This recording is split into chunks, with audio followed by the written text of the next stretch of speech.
Welcome தமிழக கதைகள். ஒரு கொலைகாரன் 2 மாத கர்ப்பிணியாக இருக்க பொண்களோட வயிற்றில் இருக்க குழந்தை எல்லாமே வயிற்றை கழித்து திருடிட்டு போகிறான்.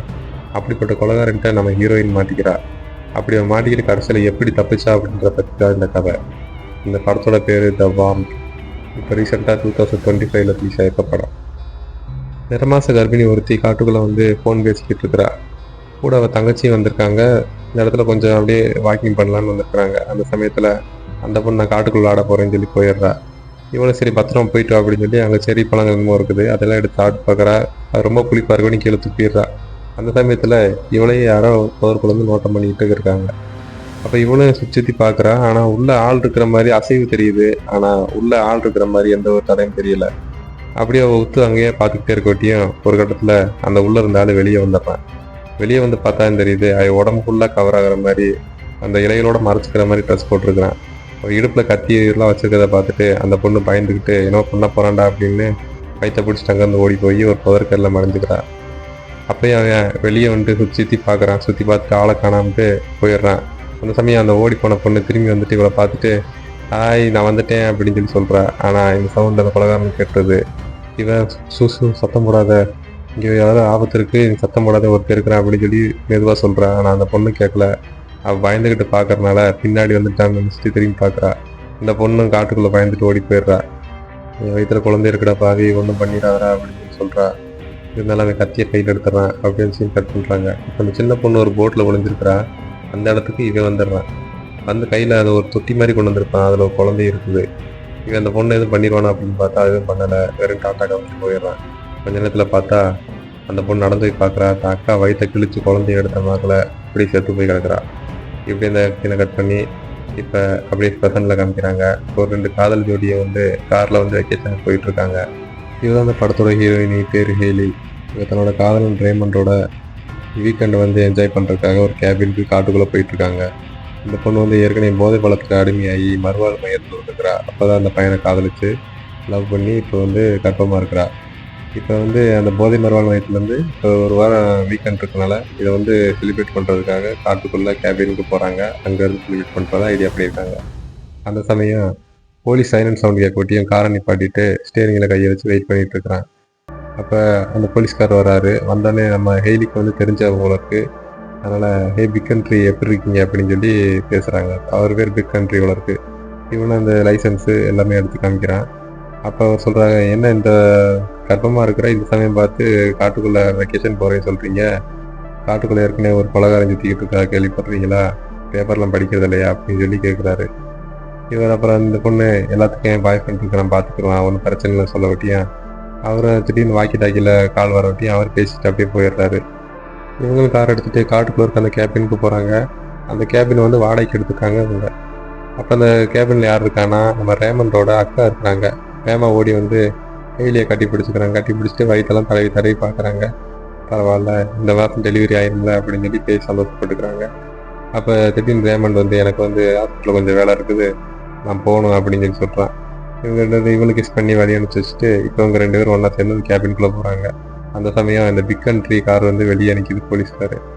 அதவும் கவனிக்கல, உள்ளே போயிடுறாங்க. அப்போ வந்து நம்ம ஹெய்லி வீட்டை சுற்றி பார்க்குறா. வீடெல்லாம் ஒரு மாதிரி வேட்டைக்காரையும் வந்து தங்கி அங்கேயே இருந்து அந்த வேட்டையாடுக்கு போயிட்டு வர்ற இடம் மாதிரி கொஞ்சம் நாஸ்டியாக தான் இருக்குது. அப்போ அந்த பொண்ணு பார்த்துட்டு நீ இதை பார்த்து ரொம்ப இது பண்ண வேணாம், எங்கள் இடம் கொஞ்சம் மோசமாக தான் இருக்குது, இருந்தாலும் டெம்பரவரியாக தான் அப்படின்னு சொல்லி சொல்கிறாங்க. அப்போ நம்ம ஹீரோயின் வந்து பாத்ரூம் போகணும் அப்படின்னு சொல்லிட்டு ஒரு டூர் பக்கம் போகிறான். அந்த டோர் வந்து பூட்டி இருக்குது. அந்த டோர் பக்கம் போக வேணாம், ஆப்போசிட்டில் இருக்குது பாத்ரூம் அப்படின்னு சொல்லி சொல்கிறா நம்ம மார்த்தா. இவனும் பாத்ரூம்லாம் போயிட்டு வந்துட்டு இப்போ என்ன பண்ணுறாங்க, நம்ம மார்த்தை வந்து டீ பண்ணெல்லாம் போட்டு கொடுக்குறான்.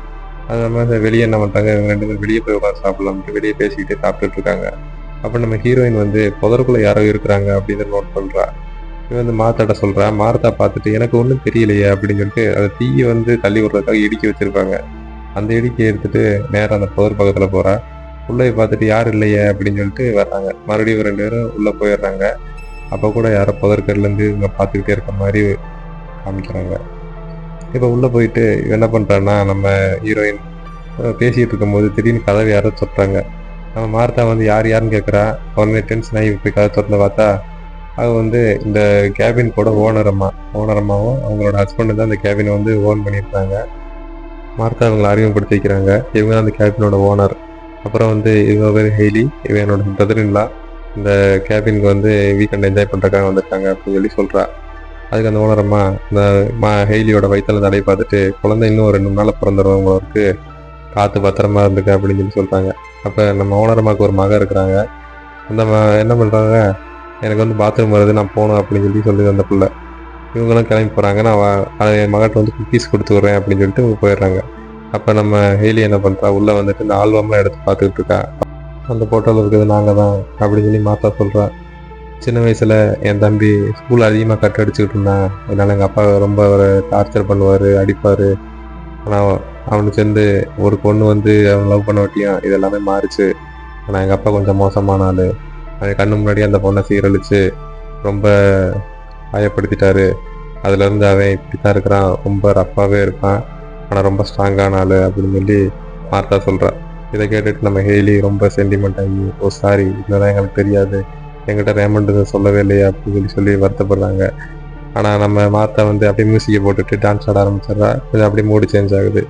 அந்த சமயத்தில் இந்த ஓனரமோட மகன் வந்து வெளியே நடந்து போயிட்டு இருக்கும்போது மறுபடியும் புதற்குள்ள யாரோ பார்க்குற மாதிரி இருக்குது. இவ போய் டக்குன்னு அந்த புதரை விலகி பார்க்குறா. ஆனால் உள்ளே யாருமே இல்லை. அதே சமயத்தில் இங்கே டான்ஸ் ஆடிட்டு இருக்கும்போது இங்கே வந்து கதவை யாரோ மறுபடியும் தட்டுற மாதிரி தெரியுது. இவங்க டக்குன்னு போய் திறக்கிறாங்க. பார்த்தா அந்த கொலகாரி வந்து நிற்கிறான்னு தடலாம். இவங்க என்ன பண்ணுறதுன்னு தெரியாமல் டக்குன்னு பக்கத்தில் இருக்க பேட் எடுத்து நம்ம ஹெய்லி வந்து அப்படியே வீசுகிறா. ஆனால் கதவை திறக்கும்போது வீசினதில் அந்த கொலகாரி மேலே படாமல் நம்ம மார்த்தா மேலே தலையில் பட்டுருது. அந்த மார்த்தா மயக்கம் போட்டு கீழே விழுந்துடுறா.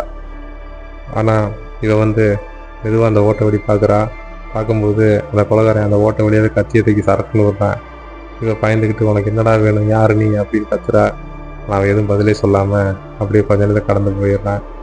ஆனால் வெளியே பார்த்தா உள்ளே யார் இருக்காத மாதிரி தெரியுது. இன்னும் அந்த ஓனரம்மாவோட மகன் வந்து கதவை தட்டி, ஹலோ, உள்ளே யார் இருக்கிறீங்க, எங்கள் அம்மா உங்களுக்கு குக்கீஸ் கொடுத்துட்ருக்காங்க, கதவை திறங்க அப்படின்னு சொல்லுது. நம்ம பயந்துக்கிட்டு வெளியே பார்க்குறா. அந்த புதற்கெல்லாம் இருக்கிறத பார்க்குறா. அடுத்து இவளும் கத்தி கத்தி பார்க்குறா. எங்கள் அம்மா ஸ்வீட்லாம் கொடுத்து விட்ருக்காங்க, கொஞ்சம் கதவை திறக்கிறீங்களா அப்படின்னு சொல்லி பார்க்கும்போது இந்த பொண்ணுக்கு பின்னாடியே இருக்கிறான். திடீர்னு பார்த்தா சடனாக ஓடி வர்றான். ஓடி வர பார்த்தோன்னே இந்த பொண்ணு நம்ம ஹெய்லி வந்து அந்த பொண்ணையும் சேர்த்து உள்ளே இழுத்து போட்டு கதவை காத்திடுறா. ஹெய்லி அவகிட்ட சத்தம் போடாத, வெளியே இருக்க கொலகாரன், அவங்ககிட்ட இருந்து எப்படியே தப்பிக்கணும், இந்த வீட்டில் வேறு எதுவும் வழி இருக்குதா தப்பிக்கிறதுக்கு அப்படின்னு சொல்லி கேட்குறா. இந்த பொண்ணோட அப்பா அம்மா தான் அந்த வீட்டோட ஓனர், அதனால் இவளுக்கு எல்லாம் தெரியும்னு நினச்சி கேட்குறா. அப்போ அந்த பொண்ணு சொல்கிறா, இந்த வீட்டோட லாக் பண்ண அந்த ரூமுக்குள்ளே ஒரு ஷார்ட் கன் இருக்குது, வேணா வாங்க போகலாம் அப்படின்னு சொல்லிட்டு இந்த பொண்ணு ஒரு சின்ன பர்ஸ் வச்சுருக்கா. அந்த பர்ஸில் தான் இந்த சீக்ரெட் ரூமோட சாவியாக இருக்குது. இவளுக்கு திறந்து உள்ளே கூப்பிட்டு போகிறா. உள்ளே கூப்பிட்டு போகும்போது பார்த்தா அந்த இடமே வித்தியாசமாக இருக்குது. தோல்லாம் உரிச்சு, முயலோட தோல்லாம் உரிச்சு தொங்க போட்டிருக்காங்க. வேட்டையாடிட்டு இந்த இடத்துல வந்து தோல் உரிக்கிறது மற்ற எல்லா வேலையும் பார்ப்பாங்க போல இருக்குது. இதை பாட்டு அந்த ஹெய்லி கேட்குறா, என்ன இடம் இது அப்படின்னு கேட்டு. எங்கள் அப்பா வேட்டையாடுவார், வேட்டையாடிட்டு இந்த முயல்கள்லாம் வேட்டையாடி வந்து அந்த தோலை வச்சு நிறையா விஷயங்கள் செய்வார். அப்புறம் ஒரு பொம்மையை கையில் எடுத்துகிட்டு, இது எனக்கு ரொம்ப பிடிச்ச பொம்மை, இதை கூட எங்கள் அப்பா செஞ்சு கொடுத்தாரு. அப்புறம் இந்த சடையை பார்த்தீங்களா, இதில் இருக்க பேண்டு கூட அந்த முயல் தோல்லாம் செஞ்சு வச்சுருக்காங்க, நீங்களே வேணா கூட ஒன்று எடுத்துக்கோங்க, ஆனால் இதுக்கு வந்து காசு கொடுக்கணும் அப்படின்னு சொல்லி சொல்ல விட்டியேன். சாரிம்மா, அப்போது என்கிட்ட எனக்கு காசு இல்லை, ஷார்ட் கன் எங்கே இருக்குது அப்படின்னு சொல்லி கேட்குறா. அது ஒரு டோரை காமிக்கிட்டு அதில் வந்து ஷார்ட் பண்ணி எடுத்துக்கிறா. எடுத்துகிட்டு வெளியே திரும்பும்போது பார்த்தா மேலேருந்து சவுண்டு கேட்குது. ரூஃப் வழியாக அந்த கொலகாரை உள்ளே குதிக்கிறதுக்கு ஐடியா பண்ணிகிட்டு இருக்கிறேன். மேலே பார்த்துறா, மேலே சவுண்டு கேட்டே இருக்குது. உடனே என்ன பண்ணுறாங்க, 2 பேர் வெளியே வந்து கதவை சாத்திடுறாங்க. கதவை சாத்திட்டு அது எப்படி இருந்தாலும் இந்த மேலே வழியாக வந்தால் அந்த ரூம்குள்ளே தான் வரணும், இந்த ரூமோட டோரை பூட்டிடுவான், அதை உள்ளேருந்து வெளியே வர முடியாது அப்படின்னு சொல்லிட்டு இந்த பொழுது தைரியம் கொடுத்துட்டு வெளியே போகிறான். அந்த சமயத்தில் வெளியே சத்தம் கேட்குது. என்னன்னு பார்த்தா இந்த ஓனரம்மா நீ என்ன ஸ்வீட் கொடுக்க போன பொண்ணு ஆளை காணான்னு சொல்லிட்டு நேராக கேபினுக்கே தேடி வந்துச்சு. இவங்களும் பயந்துக்கிட்டே வந்து கதவை ஓப்பன் பண்ணுறாங்க. ஆனால் இவெல்லாம் ரூப்பில் தெரிஞ்சுக்கிட்டு இருந்த கொலகாரன் நேராக குதிச்சு இந்த அம்மா கழுத்துலேயே கத்தியை வச்சு அந்த அம்மாவை எடுத்துகிட்டு போயிடுறான். அந்த அம்மா வர கதல் சத்தம் தான் கேட்குது. இந்த பொண்ணு, ஐயோ எங்கள் அம்மா எனக்கு வேணும், எங்கள் அம்மா ரொம்ப நல்லவங்க, எங்கள் அம்மா எனக்கு வேணும்னு சொல்லி அழுகுது. அப்போ வெளியே அந்த கதல் சத்தம் கேட்குது. அந்த ஓனரம்மாவை என் போட்டு ரொம்ப அடித்து துன்புறுத்திக்கிட்டு இருக்கான். இதை பார்த்துட்டு வெளியே போனால் எங்கே நம்மளை கொண்டு வரணும்னு பயத்துலேயே அந்த பொண்ணு நம்ம ஹெய்லி வந்து கையில் ஷாட்கனோட அந்த கதவை பாயிண்ட் பண்ணிட்டு இருக்கிறா. இந்த சத்தம் கேட்டுக்கிட்டு இந்த பொண்ணு உட்காந்து அழுதுகிட்டே இருக்குது. அந்த சமயத்தில் அவங்க அம்மாவோட சத்தம் கேட்டு கூப்பிட்ற மாதிரி சத்தம் கேட்குது. இவளும் போய் அந்த ஜன்னல் பக்கத்தில் பலகையில் ஆணி அடிச்சிருப்பாங்க. அந்த இடத்துல அவங்க அம்மாவோட முகம் தெரியுது. அந்த கொலகாரன் வச்சுருந்துருக்குறான். இவளும் லேசாக கையை எடுத்து அவங்க அம்மா தடவை இதை சமயம்னு அந்த கொலகாரன் அந்த பொண்ணோட கையை பிடிச்சி வெளியே இழுக்க ஆரம்பிச்சிடுறான். நம்ம ஹீரோயின் வந்து ஷாட்கனோட வர வட்டி பார்த்துட்டு பயந்துட்டவன் அந்த அம்மாவை இழுத்துட்டு அங்கிட்டு போயிடுறான். ஆனால் இவங்க சுட முயற்சி பண்ணும்போது அந்த ஷாட்கன் வேலை செய்யலை. கொஞ்ச நேரத்தில் அந்த அம்மாவோட கதல் சத்தம் நின்றுச்சு. என்னாச்சோ அப்படின்ட்டு மெதுவாக கதை திறந்து பார்க்கும்போது அவங்க வந்து இந்த காரில் அந்த அம்மாவை தூக்கில் கட்டி தொங்க விட்டுருக்குறான். கீழே ஒரு சேரை வச்சுருக்கிறான். என்ன பண்ணுறான், கோவத்தில் அந்த சேரையும் தட்டி விட்டுறான். அந்த அம்மா அப்படியே கழுத்தில் எரிபட்டு துடிச்சிக்கிட்டு இருக்கு. ஆனால் அந்த சின்ன பொண்ணு ஆத்திரப்பட்டு வேகமாக ஓடி போய் அவங்க அம்மாவோட காலை பிடிச்சி தூக்குது. இதுதான் சமயம்ண்டு அவனு வேகமாக அந்த நம்ம ஹீரோயினியை கொல்றதுக்கு ஓடி வர்றான். ஆனால் அவன் வேகமாக போய் இவங்க 2 பேர்த்தையும் வெளியே விட்டுட்டு இவன் மட்டும் கதை சாத்திட்டு உள்ளே போயிடுறான். அவனும் உள்ளே போய் கதை தட்டி பார்த்துட்டு டென்ஷன் ஆகி திரும்பி வந்துடுறான். கத்தியை கொண்டுட்டு வேகமாக வர்றான். ஒரு கொல்லத்தான் போகிறான் அப்படி பார்த்தா அந்த கைத்தை அறுத்து விட்டுறான். அவங்க அந்த அம்மா கீழே வந்து எப்படி வந்து தப்பிச்சிருது. அப்புறம் என்ன பண்ணுறான்னா இவன் ஷாட்கன் எடுத்துகிட்டு உள்ளே போய் சுட்டு பார்க்குறா. ஒன்றும் புல்லட்டும் கிடைக்கல, எதுவும் பண்ண முடியல. ஷாட்கனை தூக்கி போட்டுட்டு அங்கே இருக்க ஒரு கத்தியை எடுத்து ஒளிய வச்சுக்கிறா. அப்போ மறுபடியும் ஏதாவது சத்தம் கேட்குதுன்னு சொல்லி அந்த ஜன்னல்கிட்ட வந்து பார்க்குறா. ஆனால் எதுவும் இல்லைன்னு சொல்லி திரும்பி நிற்கும் போது அந்த கொலைகாரன் இவரோட காதை அறுத்து விட்டுறான். அதை பார்த்துட்டு கத்தி கதறா. நம்மளால் ஒன்றும் பண்ண முடியலன்னு ரொம்ப கோவப்படுறா. அந்த சமயம் மறுபடியும் அந்த ஓட்ட வழி பார்க்கும்போது அந்த ஓனரமாக ரோட்டில் படுக்க வச்சு இந்த காரை வந்து ஏற்றுற மாதிரி பக்கத்தில் கொண்டு வந்துட்டு இருக்கான். இதை பார்த்துட்டு வேறு வழி இல்லாமல் நம்ம ஹீரோயின் வந்து டோரை திறந்துக்கிட்டு வெளியே வரலாம்னு முடிவு பண்ணி வெளியே வந்துட்டா. அந்த கத்தியை வந்து இடுப்பில் ஒளிய வச்சிருக்கிறா. இந்த அம்மா கத்தி கதறுது. போச்சு, நம்ம வாழ்க்கை வர முடிஞ்சு சாக போகிறோம் அப்படின்னு சொல்லிட்டு வருது. அந்த நம்ம ஹீரோயின் வந்து அந்த கொலகாரன் பக்கத்தில் வந்து நிற்கிறா. அந்த கொலகாரன் அந்த பொண்ணோட வயிற்று தடையை பார்த்துட்டு இருக்கும்போது பின்னாடி சொருகி வச்சிருந்த கத்தி எடுத்து ஓங்கி குத்த வர்றா.